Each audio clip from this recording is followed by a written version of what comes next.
এই সপ্তাহে আমাদের আলোচ্য বিষয় হলো নামাজের পরে সালাম ফিরানোর পর যে মাসনুন দোয়া এবং আমল রয়েছে সেই সম্পর্কে। তো নামাজের পর সালাম ফিরানোর পর আমরা তাসবিহাত, বিভিন্ন তাসবিহ, জিকির, দোয়া ইত্যাদি পড়ি। এই ক্ষেত্রে রাসূলুল্লাহ সাল্লাল্লাহু আলাইহি ওয়াসাল্লামের কি কি নির্দেশনা রয়েছে এবং কি কি আমল রয়েছে সেই বিষয়গুলো আমরা ইনশাআল্লাহ আলোকপাত করার চেষ্টা করব, যাতে করে আমাদের মধ্যে সেই আমলগুলো বাস্তবায়ন ঘটে এবং আমরা সেই আমলগুলো করে সফলতা অর্জন করতে পারি। সুপ্রিয় দর্শক শ্রোতা, আমরা শুরুতেই আপনাদেরকে জানিয়ে রাখতে চাই যে আজকের যে আলোচ্য বিষয় ফরজ নামাজের পর মাসনুন আমল ও দোয়া, এই বিষয়ে আপনাদের কারো কোনো যদি প্রশ্ন থেকে থাকে কিংবা আলোচনার মধ্যে কোনো প্রশ্ন আপনার মনে উদিত হয়, তাহলে অবশ্যই আমাদেরকে কমেন্টস বক্সে কমেন্টের মাধ্যমে সেই প্রশ্নগুলো জানাতে পারবেন, কিংবা আমাদের স্ক্রিনে যে লন্ডন স্টুডিওর হোয়াটসঅ্যাপ নাম্বার দেওয়া রয়েছে সেই নাম্বারে ফোন করার মাধ্যমে আমাদেরকে প্রশ্ন জানাতে পারবেন। আমরা ইনশাআল্লাহ আপনার প্রশ্নের সঠিক উত্তর প্রদানে সর্বোচ্চ সচেষ্ট থাকবো ইনশাআল্লাহ।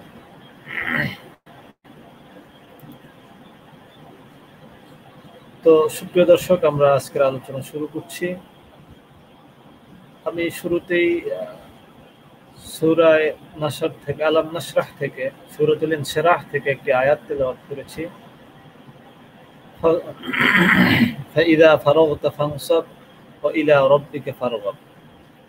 সূরাতুল ইনশিরার ৭ নম্বর আয়াত।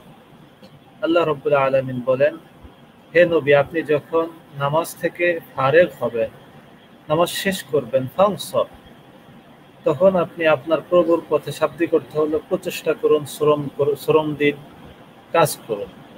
তো এই ফানসাব, এই কথাটির ব্যাখ্যা কি, এ ব্যাপারে আমরা যদি দেখি মুফাসসিরিনে কেরাম কি বলেছেন, যুগ যুগ ধরে জগৎ বিখ্যাত মুফাসসিরিনে কেরাম তাফসীরের কিতাবগুলোতে এই ফাইদা ফারাগতা ফানসাব ওয়া ইলা রাব্বিকা ফারগাব, এই আয়াতের ব্যাখ্যা কি লেখেন।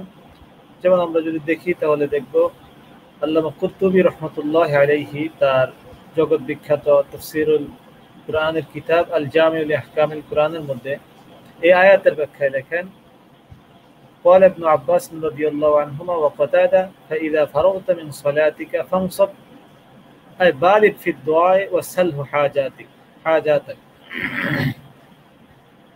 যে ফাইদা ফারাগতা ফানসবের অর্থ হলো যে, হে নবী, আপনি যখন নামাজ শেষ করেন, নামাজ থেকে ফারেগ হন সালাম ফিরানোর মাধ্যমে, তখন আপনি বালিগ ফি দুআ, আপনি খুব ভালোভাবে, খুব আবেগের সাথে দোয়া করুন। ওয়াসালহু হাজাতাক, এবং আল্লাহ রাব্বুল আলামিনের কাছে আপনি আপনার প্রয়োজনের বিষয়ে প্রার্থনা করুন। বালিগ ফি দুআ অর্থাৎ খুব চূড়ান্ত আকুতি, মিনতি ইত্যাদির সাথে আপনি দোয়া করুন। অনুরূপভাবে আব্দুল্লাহ ইবনে মাসউদ থেকেও একই তাফসীর বর্ণিত আছে। এভাবে আবু বকর আল জাসসাস রাহমাতুল্লাহ আলাইহি তাফসীরের কিতাব আহকামুল কুরআনের মধ্যে একই ধরনের কথা বর্ণিত হয়েছে। এভাবে অনেক তাফসীরের কিতাবের মধ্যে তাফসীরে রুহুল মাআনি, তারপরে তাফসীর আবুল বারাকাত আন-নাসাফি, এভাবে অসংখ্য তাফসীরের কিতাবের মধ্যে এই আয়াতের ব্যাখ্যায় ফাইদা ফারাগতা ফানসাব ওয়া ইলা রাব্বিকা ফারগাব বলা হয়েছে যে, হে নবী, আপনি নামাজ শেষ করার পরে আপনার প্রভুর, আপনার রবের নিকট প্রার্থনা করুন সর্বোচ্চ আবেগ এবং চূড়ান্ত আকুতি, মিনতি, কাকুতির সাথে। তো এই দোয়া করার জন্য আল্লাহ রাব্বুল আলামিন রাসূলকে নির্দেশনা দিয়েছেন। কাজেই নামাজের পরে দোয়ার ব্যাপারে এই জন্য আল্লাহ রাসূল সাল্লাল্লাহু আলাইহি ওয়াসাল্লাম থেকে অসংখ্য হাদিস বর্ণিত রয়েছে। তার মধ্যে আমরা মৌলিক কিছু কথা এবং গুরুত্বপূর্ণ কিছু কথা বলবো, যে হাদিসগুলোর মধ্যে বর্ণিত হয়েছে যে আল্লাহ রাসূল সাল্লাল্লাহু আলাইহি ওয়াসাল্লাম নামাজের পরে আল্লাহ রাব্বুল আলামিনের কাছে দোয়া করতেন, এবং যেই যে দোয়াগুলো করতেন আমরা সেগুলো ইনশাআল্লাহ আলোচনা করব, যাতে করে আমরা নিজেরাও সেই আমলগুলো করতে পারি। এমনকি আল্লাহ রাসূল সাল্লাল্লাহু আলাইহি ওয়াসাল্লামকে জিজ্ঞাসা করা হয়েছে যে দোয়া কবুল হওয়ার সবচেয়ে মোক্ষম সময় কোনটি, তো আল্লাহ রাসূল সেখানে যেই সময়গুলো বলেছেন তার মধ্যে অন্যতম হলো দুবুরাস সালাওয়াতিল মাকতুবা, অর্থাৎ ফরজ নামাজের পরে। এজন্য আমরা দেখব ফরজ নামাজের পরে একে তো এটা বুঝলাম যে দোয়া করা এটা রাসূলুল্লাহ সাল্লাল্লাহু আলাইহি ওয়াসাল্লামের সুন্নাহ, এটা একটা মাসনুন আমল, রাসূলুল্লাহ সাল্লাল্লাহু আলাইহি ওয়াসাল্লামের আদর্শ এবং তিনি এই আমলগুলো করেছেন। এই জন্য দোয়া করব। এখন দেখবো আমরা আল্লাহ রাসূল সাল্লাল্লাহু আলাইহি ওয়াসাল্লাম কোন দোয়াগুলো করতেন বা কোনগুলো বেশি করতেন, আমরা সেদিকে যাব এবং সেই অনুযায়ী আমল করার চেষ্টা করব ইনশাআল্লাহ। যদি আমরা দেখি তাহলে প্রথমেই আমরা দেখতে পারি সহিহ মুসলিমের 591 নম্বর হাদিস, হযরত সাওবান রাদিয়াল্লাহু তাআলা আনহু থেকে বর্ণিত হাদিস যে কানা রাসূলুল্লাহ সাল্লাল্লাহু আলাইহি ওয়াসাল্লাম ইযা ইনসারাফা মিন সালাতিহি ইস্তাগফারা সালাতা وقال اللهم أنت السلام ومنك السلام تبارك ذا الجلال والإكرام। যে আল্লাহ রাসূল সাল্লাল্লাহু আলাইহি ওয়াসাল্লাম যখন নামাজ থেকে ফারেগ হতেন, ইনসারাফা মিন সালাতি নামাজ শেষ করতেন, ইস্তিগফার সালাসান তিনবার ইস্তিগফার করতেন। তো ইস্তিগফার কিভাবে সেই ব্যাপারে তাবি আউজাই রাহমাতুল্লাহ আলাইহি ব্যাখ্যা দিয়েছেন। قال تقول আস্তাগফিরুল্লাহ আস্তাগফিরুল্লাহ আস্তাগফিরুল্লাহ, এইভাবে তিনবার রাসূল আস্তাগফিরুল্লাহ আস্তাগফিরুল্লাহ আস্তাগফিরুল্লাহ করতেন নামাজ থেকে সালাম ফিরানোর পর। এরপরে কি পড়তেন? আল্লাহুম্মা আনতাস সালাম ওয়া মিনকাস সালাম তাবারাকতা যাল জালালি ওয়াল ইকরাম। আস্তাগফিরুল্লাহর মানে হলো আল্লাহ আমি আপনার কাছে ক্ষমা চাই। এটা কেন? যে আল্লাহ রাসূল নামাজ শেষ করার পরে কেন ইস্তিগফার করতেন, কেন আল্লাহ রাব্বুল আলামিনের কাছে ক্ষমা চাইতেন? এর ব্যাখ্যায় মুহাদ্দিসিনে কেরাম মুফাসসিরিনে কেরাম বলেন যে আল্লাহ রাব্বুল আলামিনের যেই পরিমাণ দয়া, ইহসান, করম, নিয়ামত একজন বান্দাবান্দির উপরে, সেই অনুপাতে একজন বান্দাবান্দি আল্লাহর জন্য যেভাবে নামাজ পড়া দরকার সেটা শতভাগ সক্ষম হয় না। তার মধ্যে কোনো কমতি থেকে যায়, কোনো ত্রুটি থেকে যায়, যার ফলে যে আল্লাহ আমি আপনার জন্য যেভাবে নামাজ পড়ার দরকার ছিল, যেভাবে সালাত আদায়ের দরকার ছিল সেভাবে পারিনি, বিদায় আমি আপনার কাছে ক্ষমা চাই। এটা হলো আল্লাহ রাব্বুল আলামিনের শুকরিয়া আদায়ের এবং আল্লাহ রাব্বুল আলামিনের কাছে নিজেকে ছোট হিসেবে প্রকাশ করার একটা উচ্চতর মাধ্যম। তো এই কাজটা করা, আস্তাগফিরুল্লাহ তিনবার বলা, এরপরে যে দোয়াটি রাসূল পড়তেন এই তিনবার আস্তাগফিরুল্লাহ পড়ার পরে সেটি হলো আল্লাহুম্মা আনতাস সালাম ওয়া মিনকাস সালাম তাবারাকতা যাল জালালি ওয়াল ইকরাম। অন্য বর্ণনায় আছে তাবারাকতা ইয়া যাল জালালি ওয়াল ইকরাম। আল্লাহুম্মা আনতাস সালাম, হে আল্লাহ আপনি শান্তিদাতা, ওয়া মিনকাস সালাম এবং আপনার পক্ষ থেকেই শান্তি পাওয়া যেতে পারে, আর কারো কাছ থেকে শান্তি পাওয়া যেতে পারে না, কেউ দিতে পারে না। তো এই দোয়া আল্লাহ তাআলার কাছে রাসূল করতেন, তাবারাকতা ইয়া যাল জালালি ওয়াল ইকরাম, হে মহাসম্মানের অধিকারী, জালালিয়াতের অধিকারী আল্লাহ, আপনার সত্তা তো মহান বরকতপূর্ণ। এই দোয়া করতেন নামাজ শেষ করার পরে। প্রথমে আল্লাহ রাব্বুল আলামিনের কাছে ক্ষমা চাওয়া, আস্তাগফিরুল্লাহ আস্তাগফিরুল্লাহ আস্তাগফিরুল্লাহ, এটা আমরা সবাই পারি, এটা পড়তে অসুবিধা নেই। তারপরে এই দোয়াও মোটামুটি প্রায় সকল মুসলমানদের মুখস্থ, যে আল্লাহুম্মা আনতাস সালাম ওয়া মিনকাস সালাম তাবারাকতা যাল জালালি ওয়াল ইকরাম অথবা ইয়া যাল জালালি ওয়াল ইকরাম। তো এই দোয়া পড়া। এরপরে আরো যে আমলগুলো রাসূল থেকে বর্ণিত আছে এই ব্যাপারে, তার মধ্যে একটি হলো যে আল্লাহ রাসূল সাল্লাল্লাহু আলাইহি ওয়াসাল্লাম আরো যে দোয়াগুলো পড়তেন তার মধ্যে একটা হলো লা ইলাহা ইল্লাল্লাহু ওয়াহদাহু লা শারীকা লাহু লাহুল মুলকু ওয়া লাহুল হামদু ওয়া হুয়া আলা কুল্লি শাইইন কাদির আল্লাহুম্মা লা মানিআ লিমা আ'তাইতা ওয়া লা মু'তিয়া লিমা মানা'তা ওয়া লা ইয়ানফা'ু যাল জাদ্দ মিনকাল জাদ্দ। সহিহ বুখারীর 844 নম্বর হাদিস, সহিহ মুসলিমের 593 নম্বর হাদিস। এই হাদিসে আমরা দেখলাম আল্লাহ রাসূল সাল্লাল্লাহু আলাইহি ওয়াসাল্লাম, আগের হাদিসে দেখে এসেছি যে আল্লাহ রাসূল নামাজ শেষ করার পরে তিনবার ইস্তিগফার করতেন, আস্তাগফিরুল্লাহ পড়তেন, এরপরে আল্লাহুম্মা আনতাস সালাম ওয়া মিনকাস সালাম এই দোয়া করতেন।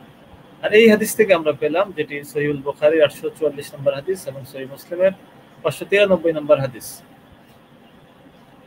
যে রাসূলুল্লাহ সাল্লাল্লাহু আলাইহি ওয়াসাল্লাম কানা ইযা ফারাগা মিনাস সালাত ওয়া সাল্লাম, রাসূল যখন সালাম ফিরিয়ে নামাজ শেষ করতেন قال لا إله إلا الله وحده لا شريك له له الملك وله الحمد وهو على كل شيء قدير। দেখুন অর্থটা কত সুন্দর। নামাজ শেষ করার পর হে আল্লাহ আপনিই একমাত্র ইলাহ, একমাত্র উপাস্য, একমাত্র ইবাদতের যোগ্য, আপনার কোনো শরীক নেই, সমস্ত রাজত্ব, সমস্ত প্রশংসা, সমস্ত সক্ষমতা, সমস্ত শক্তি সবকিছু একমাত্র আপনার। আল্লাহুম্মা লা মানিআ লিমা আ'তাইতা, হে আল্লাহ আপনি যাকে দান করেন সেখানে কেউ বাধা দিতে পারে না, এবং আপনি যাকে দেন না সেখানে কেউ জোর করে নিয়েও আসতে পারে না। ওয়ালা ইয়ানফাউ যাল জাদ্দি মিনকাল জাদ, এবং কোন ধনাঢ্য বা ক্ষমতাশীল ব্যক্তি তার ক্ষমতা দিয়ে আপনার কাছ থেকে কোনো কিছু ছিনিয়ে আনতে পারে না। এই দোয়া আল্লাহ রাসূল পড়তেন। তো এই দোয়াটা আমরা সবাই না পড়লেও বর্তমানে এই যে হিসনে হাসিন একটি গ্রহণযোগ্য দোয়ার কিতাব, যেখানে কোরআন এবং সুন্নাহ থেকে, হাদিস থেকে দোয়াগুলোকে জমা করা হয়েছে, এই কিতাব বাজারে পাওয়া যায়, বাংলায়ও পাওয়া যায়, বাংলা অনুবাদ হয়ে গিয়েছে। এই কিতাব আমরা সংগ্রহ করতে পারি। কিংবা যার কাছে আমার জন্য সহজ হয়, যে ইমাম সাহেবের উপর আমার আস্থা হয়, বা আমার মসজিদে তিনি ইমাম থাকবেন বা মুয়াজ্জিন থাকবেন, তার কাছ থেকে আমি শিখবো দোয়া প্রতিনিয়ত। এগুলোর অনেক ফজিলত। আল্লাহ রসুল এই সমস্ত দোয়াগুলো করতেন সবসময় নামাজের পরে। তো আল্লাহ রসুল যেই কাজ করতেন, এটা যে ভালো কাজ বা উত্তম কাজ, এতে তো কোনো প্রশ্ন তোলারও সুযোগ নেই। কাজে আমরা উম্মাত হিসেবে, যেহেতু আল্লাহ রসুলই হলেন আমাদের আদর্শ, এই জন্য আল্লাহ রসুল সাল্লাল্লাহু আলাইহি ওয়াসাল্লামের আদর্শ মোতাবেক এই আমলগুলো করা আমাদের জন্য উচিত। আসুন এরপরে আমরা যদি দেখি যে আল্লাহ রসুল সাল্লাল্লাহু আলাইহি ওয়াসাল্লাম আরো যে দোয়া করতেন, তার মধ্যে এই ধরনের আরো দোয়া আছে, যে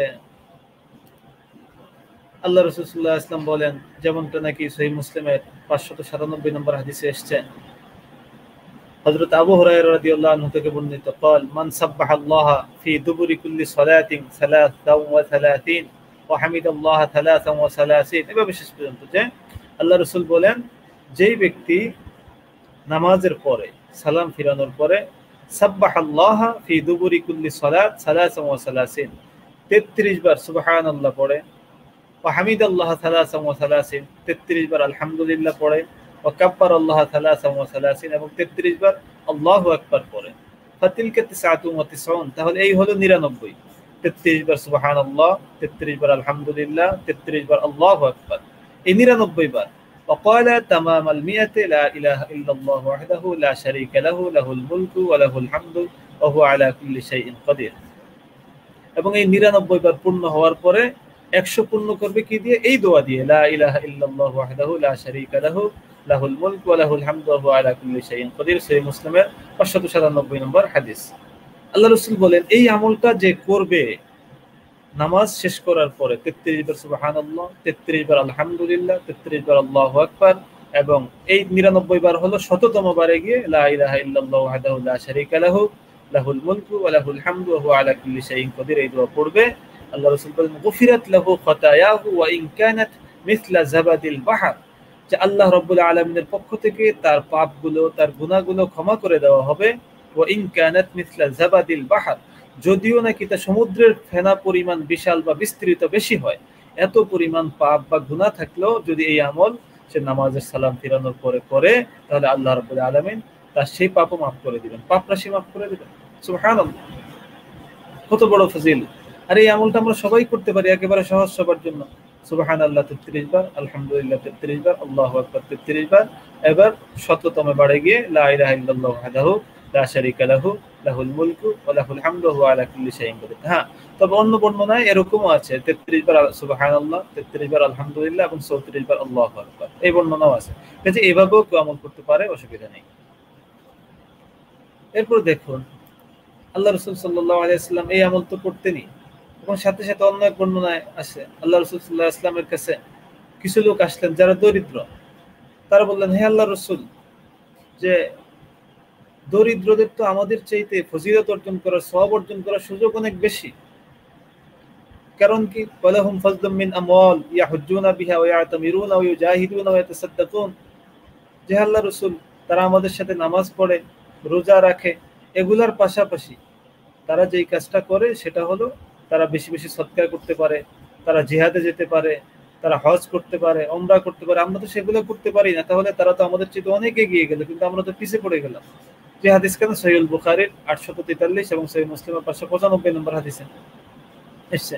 তখন আল্লাহ রাসূল সাল্লাল্লাহু আলাইহি ওয়াসাল্লাম বলেন, যে দেখো, আমি তোমাদেরকে এমন বিষয় শিখিয়ে দিচ্ছি যেই বিষয় তোমরা আমল করলে তাদের চেয়ে এগিয়ে যাবে। সেটা কি? তুসাব্বিহুনা ওয়া তাহমাদুনা ওয়া তুকাব্বিরুনা খালফা কুল্লি সালাতিন 33, যে প্রত্যেক নামাজের পরে তোমরা 33 বার সুবহানাল্লাহ, 33 বার আলহামদুলিল্লাহ এবং 33 বার আল্লাহু আকবার পড়বে, তাহলে তোমরা তারা যেই সওয়াব অর্জন করছে সেরকম সওয়াব পেয়ে যাবে। সুবহানাল্লাহ। তাহলে যাদের সম্পদ নেই, সম্পদের কারণে সম্পদশালীদের মতো সম্পদের যে ইবাদত গুলো যেমন যাকাত আদায় করা, হজ করা ইত্যাদি এগুলো করতে পারছেন, আল্লাহ রাসূল তাদের জন্য সুযোগ তৈরি করে দিলেন যে তারা যেন নামাজের পরে এই আমলগুলো করে, 33 বার সুবহানাল্লাহ, 33 বার আলহামদুলিল্লাহ, 33 বার আল্লাহু আকবার, এই সমস্ত আমল। আসুন এরপরে আল্লাহ রাসূল সাল্লাল্লাহু আলাইহি সাল্লাম বলেন, অন্য হাদিসে এসেছে, হযরত আব্দুল্লাহ ইবনে আমর রাদিয়াল্লাহু আনহু থেকে বর্ণিত হাদিস, قال خصلتان أو خلتان لا يحافظ عليهما عبد مسلم إلا دخل الجنة هما يسير ومن يعمل بهما।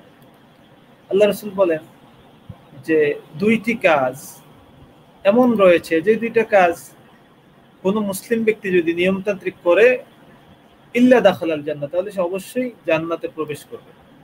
সেই কাজ হলো কি, এক, ইউসাব্বিহু ফি দুবুরি কুল্লি সালাতিন 10 ওয়া ইয়াহমাদু 10 ওয়া ইউকাব্বিরু 10 ফাযালিকা 50 ওয়া 100 বিল লিসান ওয়া 1000 ওয়া 500 ফিল মিজান।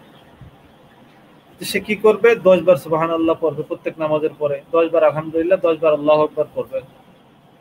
এর কারণে আল্লাহ রাব্বুল আলামিন তার জবানে যদিও এটা অল্প হয়ে থাকে, 5 ওয়াক্ত নামাজে 150 বার হবে, 5 30 150, আল্লাহ তাআলা আল্লাহ রাসূল বলেন ওয়া 1500 ফিল মিজান, যে প্রত্যেক নামাজের পরে যে ব্যক্তি নাকি 10 বার সুবহানাল্লাহ, 10 বার আলহামদুলিল্লাহ এবং 10 বার আল্লাহু আকবার বলবে, আল্লাহ রাসূল বলেন এই হলো 5 ওয়াক্ত নামাজে 150 বার হবে, 150 বার, কিন্তু আমলনামায় এটাকে লেখা হবে 1500 বার। সুবহানাল্লাহ, 1500 বার এই আমল করেছে, সুবহানাল্লাহ আলহামদুলিল্লাহ পড়েছে, 1500 পরিমাণের সওয়াব দেওয়া।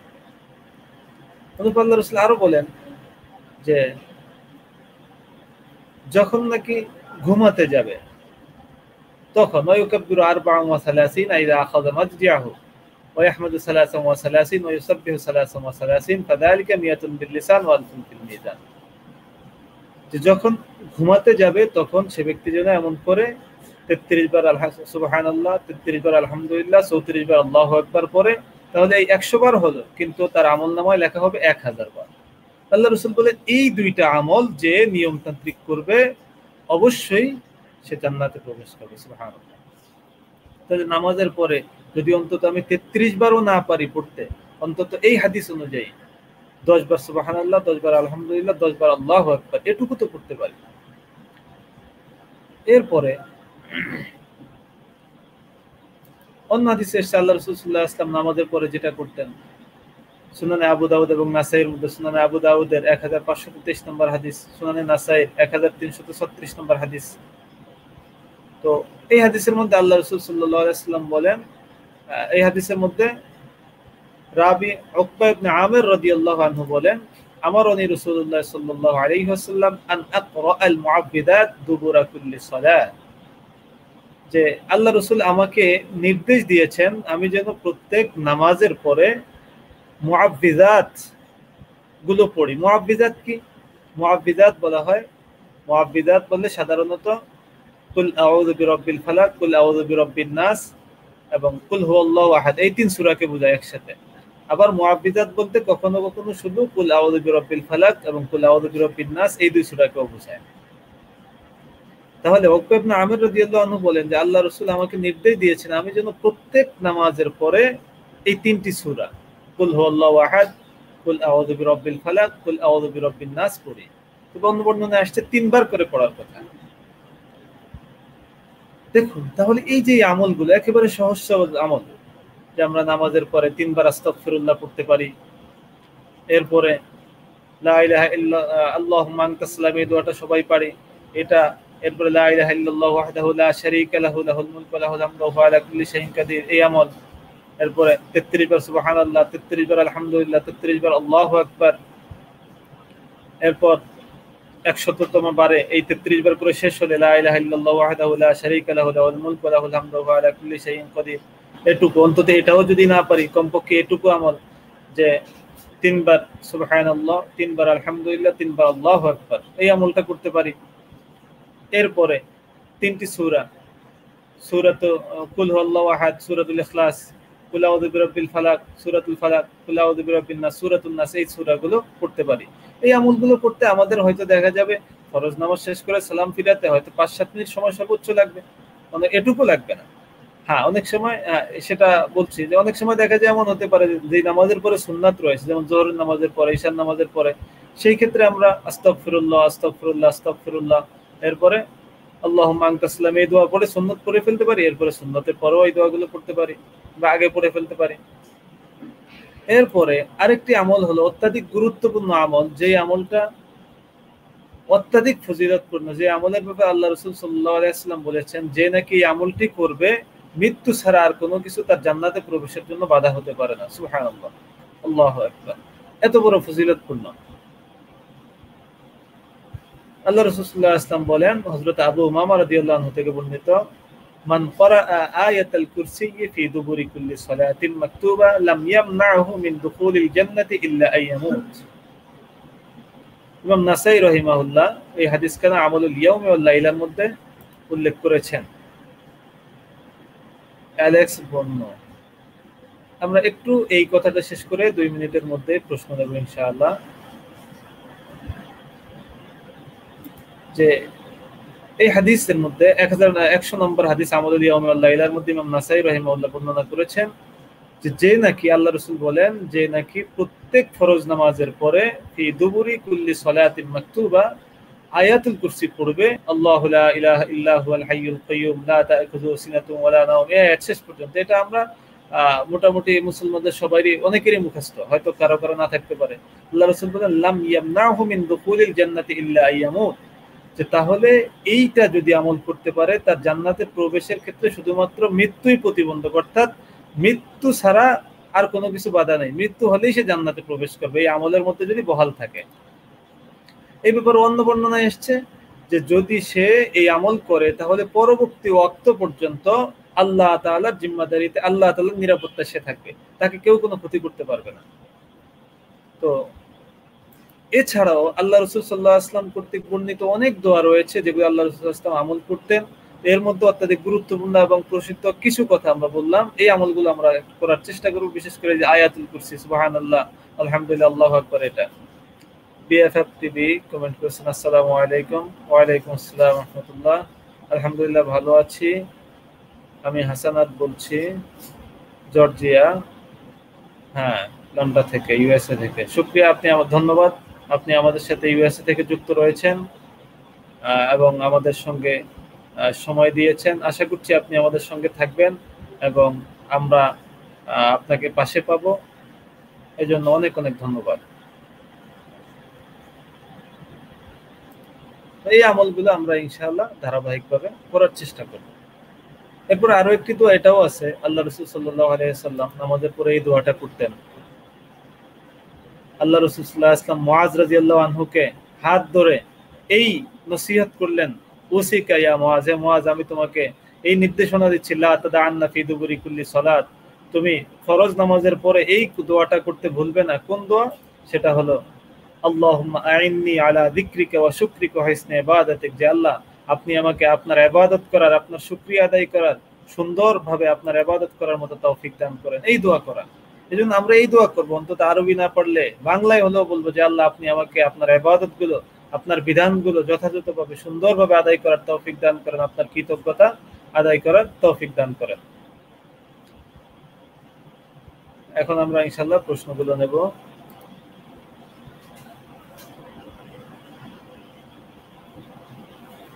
এজন্য আমরা প্রত্যেক নামাজের পরেই, আসলে এর জন্য খুব বেশি একটা সময়ের প্রয়োজন হয় না, অল্প কিছু সময়ের মধ্যেই আমরা এই আমলগুলো করে ফেলতে পারি। তো এত ফজিলতপূর্ণ আমলগুলো আমরা কেন আমাদের গাফলতির কারণে ছেড়ে দেব? অনেক সময় দেখা যায় আমাদের মধ্যে এমন হয় যে আমরা নামাজের সালাম ফিরাতেই উঠে চলে যাই, অথচ আমি পাশ থেকে সর্বোচ্চ 10 মিনিট সময় যদি বসতাম তাহলে এই আমলগুলো করতে পারতাম। অ্যালেক্স বন্য, আল্লাহু আকবার। আমরা বললাম আল্লাহু আকবার, শুকরিয়া, আপনি আমাদের সঙ্গে থাকার জন্য অনেক অনেক ধন্যবাদ। জি ভাই, মেশ মানে কি? আসলে আপনি প্রশ্নটা কি বোঝাতে চেয়েছেন আমরা পুরোপুরি বুঝতে পারিনি। আপনি যদি বিষয়টা আরেকটু ক্লিয়ার করে লেখেন তাহলে হয়তো আমরা বুঝতে পারবো।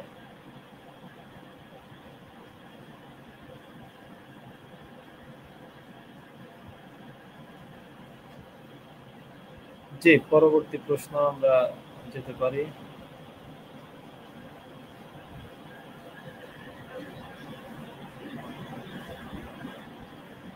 এই জন্য আমরা এই আমলগুলো যথাযথভাবে করার চেষ্টা করবো ইনশাআল্লাহ। জি, পরবর্তী প্রশ্ন।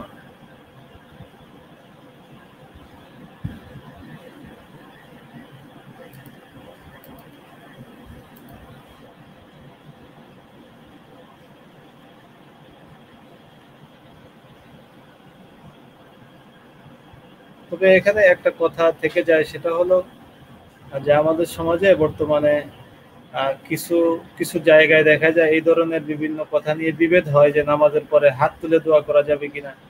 আসলে এই ধরনের বিভেদ করার কোনো সুযোগ নেই। নামাজের পরে আল্লাহ রসুল সাল্লাল্লাহু আলাইহি ওয়াসাল্লাম এবং সাহাবায়ে কেরাম হাত তুলে দোয়া করেছেন, এই ধরনের সাব্যস্ত রয়েছে। হাত তোলা ছাড়া এমনি দোয়ার কথা রয়েছে, হাত তোলার কথা নেই সেটাও রয়েছে। কাজেই হাত তুলে দোয়া করাকে নিষেধ করা কিংবা যারা হাত তুলবে না তাদেরকে অপছন্দ করা, এটা ভালো না। আপনি সম্ভবত নামের অর্থ জানতে চেয়েছেন। আচ্ছা, মাইশা মানে কি? মাইশা শব্দের অর্থ হলো মূলত জীবিত বা জীবন যাপনকারী। মাইশা এই নাম রাখা যেতে পারে, অসুবিধা নেই, ভালো।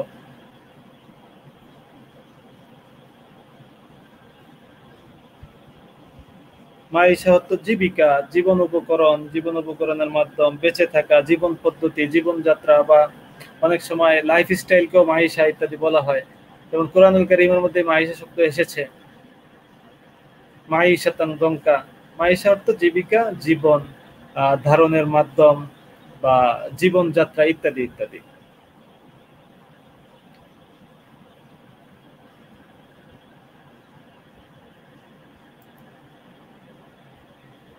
জি, পরবর্তী প্রশ্ন।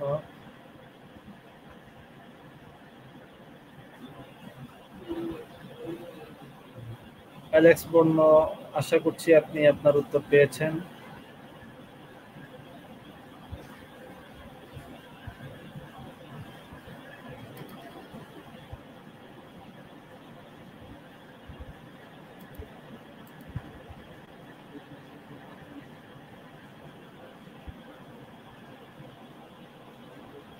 তো যেটা বলছিলাম যে আমরা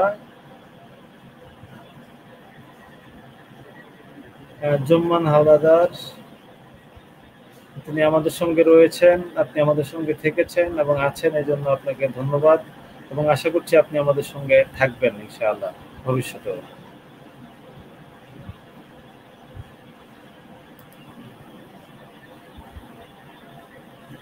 যে তাহলে নামাজের পরে হাত তুলে দোয়া করা যাবে কি যাবে না এই ধরনের বিভেদ করার কোনো সুযোগ নেই। হাত তুলে দোয়া করা যাবে। হ্যাঁ, কেউ যদি হাত না তুলে দোয়া করে তাকে অপছন্দ করা বা তাকে মন্দ বলা সেই সুযোগও নাই। যারা হাত তুলে দোয়া করে তাদেরকেও মন্দ বলার কোনো সুযোগ নেই, কারণ আল্লাহ রসুল সাল্লাল্লাহু আলাইহি ওয়াসাল্লাম এবং সাহাবায়ে কেরাম যারা হাত তুলে দোয়া করেছেন, আবার এমনি দোয়ার কথা বর্ণিত হয়েছে, হাত তোলার কথা নেই। কাজেই দোনো ধরনের যেহেতু বর্ণনা রয়েছে এই জন্য দোনো ধরনের আমল করারও সুযোগ আছে। তবে হাত তুলে দোয়া করার ব্যাপারে, হাত তোলার ব্যাপারে অনেক ফজিলত বিভিন্ন হাদিসে বর্ণিত হয়েছে। যেহেতু হাত তুললে আল্লাহ রাব্বুল আলামিনের কাছে নিজেকে অনেক ছোট হিসাবে উপস্থাপন করা হয়, আল্লাহ রাব্বুল আলামিনের বরাত্ব প্রকাশ পায়, এই জন্য এইভাবে দোয়া করাটা হলো দোয়ার একটা উত্তম পন্থা, উত্তম মাধ্যম। কাজে আমরা এইভাবে দোয়া করব, অসুবিধা নেই। হ্যাঁ, তবে এখানে আরেকটা বিষয় এটাও যে অনেক সময় নামাজের পরের দোয়াকে কেউ কেউ বিষয়টাকে এতটা আহ পর্যায়ে নিয়ে যান যে কেমন যেন এই আমলটা ওয়াজিব, নামাজের পরে যদি কেউ দোয়া না করে বা হাত না তুলে তাহলে নামাজ অসম্পূর্ণ থেকে যায়, এমন একটা ভাব তাদের মধ্যে দেখা যায় কথার মধ্যে। এটা সম্পূর্ণ অনুচিত কাজ, শরীয়তের দৃষ্টিতে গর্হিত কাজ।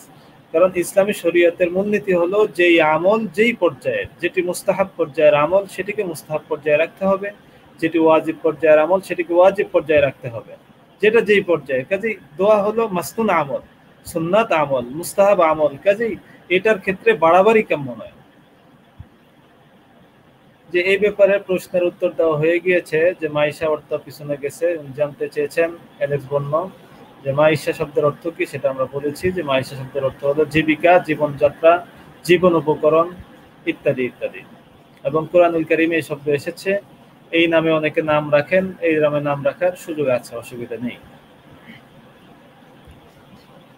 তো এই জন্য আমরা বাড়াবাড়ি করব না। আসলে এটা হলো কি আমাদের সমাজে, বিশেষ করে আমাদের ভারত উপমহাদেশে দেখা যায় এই সমস্যাটা তুলনামূলক বেশি। বাড়াবাড়ি ছাড়াছাড়ির রূপটা এটা একটু বেশি অনেক ক্ষেত্রে দেখা যায়, যেহেতু এতদ অঞ্চলের মানুষ তুলনামূলক বেশি আবেগী। তারা যে কাজটা করে সেই কাজটাকে অত্যন্ত আবেগের সাথে, অত্যন্ত মায়ার সাথে করে বিধায় এর বিপরীত কিছু দেখলে তাদের মধ্যে অনেক সময় উত্তেজনা বা রাগ ইত্যাদি চলে আসে, যার ফলে এর ভিন্ন যে বলতে চায় তার সাথে অনেক সময় একটা উত্তপ্ত বাক্য বিনিময় ইত্যাদি হয়ে যায়। তা আমরা এটা করব না। ইসলামী শরীয়তের একটা, বিশেষ করে আল্লাহ রসুল সাল্লাল্লাহু আলাইহি সাল্লাম যে দ্বীনে শরীয়ত নিয়ে এসেছেন, এর অন্যতম বৈশিষ্ট্য হলো যে এখানে শুধুমাত্র আবেগ দিয়েও নয় এবং শুধুমাত্র যুক্তি দিয়েও নয়, আবেগ, যুক্তি, বিবেক, বাস্তবতা এগুলো সবগুলার সমন্বয়ে আল্লাহ রসুল সাল্লাল্লাহু আলাইহি সাল্লামের দ্বীনের শরীয়ত। কাজেই শুধু আবেগের বশবর্তী হয় আমরা এই ধরনের অনাকাঙ্ক্ষিত কোনো কাজ করব না। পরবর্তী প্রশ্ন,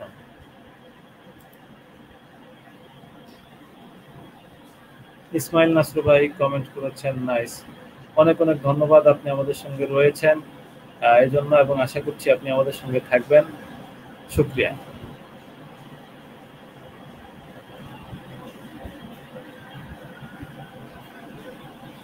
এবং আপনাদেরকে জানিয়ে রাখতে চাই যে আমরা ইনশাআল্লাহ আগামী সপ্তাহে আমাদের আলোচ্য বিষয় থাকবে যে সকাল এবং সন্ধ্যায়, ফজরের পর, মাগরিবের পর, সকাল সন্ধ্যায় আল্লাহ রসুল সাল্লাল্লাহু আলাইহি ওয়াসাল্লামের বিশেষ কিছু দোয়া, জিকির, আমল ইত্যাদি রয়েছে যেগুলো আল্লাহ রসুল সাল্লাল্লাহু আলাইহি ওয়াসাল্লাম নিয়মিত করতেন এবং সেগুলোর অত্যন্ত ফজিলত রয়েছে। প্রতি ফরজ নামাজের পরে তো রয়েছেই, পাশাপাশি সকাল এবং সন্ধ্যায়, ফজর বাদ, মাগরিব বাদ, এই সময়টায় বিশেষ কিছু বাড়তি আমল আল্লাহ রসুল সাল্লাল্লাহু আলাইহি ওয়াসাল্লামের ছিল। এই মাসনুন আমলগুলো, এই সুন্নাত আমলগুলো আমরা ইনশাআল্লাহ আগামী সপ্তাহে আলোচনা করব। আশা করছি আপনারা আমাদের সঙ্গে আগামী সপ্তাহে থাকবেন। আবার দেখা হবে ইনশাআল্লাহ এবং কথা হবে এ বিষয়ে ইনশাআল্লাহ। এবং আশা করছি আজকে আল্লাহ রাব্বুল আলামিনের ইচ্ছা আমরা যে আলোচনা করলাম, যে আমলগুলোর কথা বললাম, আমরা এই আমলগুলো করব। এবং যদি এক্ষেত্রে কোনো আমল বা দোয়া আমি না জেনে থাকি, তাহলে হিসনুল হাসিন যে কিতাব রয়েছে বা হিসনুল মুসলিম নামে যে কিতাব রয়েছে, কোরআন সুন্নাহর বর্ণিত দোয়াগুলো যে কিতাবে একত্রিত করা হয়েছে, এই কিতাবের বাংলা অনুবাদও আমাদের দেশে পাওয়া যায়, সেটা ক্রয় করতে পারি। কিংবা আমাদের ইমাম, মসজিদের ইমাম কিংবা আমার আস্থাভাজন আলেম ইত্যাদি, তাদের কাছে এই দোয়াগুলো শিখে নিতে পারি। সেই আমলগুলো অন্তত আর না পারি, সুবহানাল্লাহ, আলহামদুলিল্লাহ, আল্লাহু আকবার, লা ইলাহা ইল্লাল্লাহ, এই আমলগুলো তো করতে পারি, আয়াতুল কুরসি পড়তে পারি, আস্তাগফিরুল্লাহ পড়তে পারি, এই আমলগুলো করব।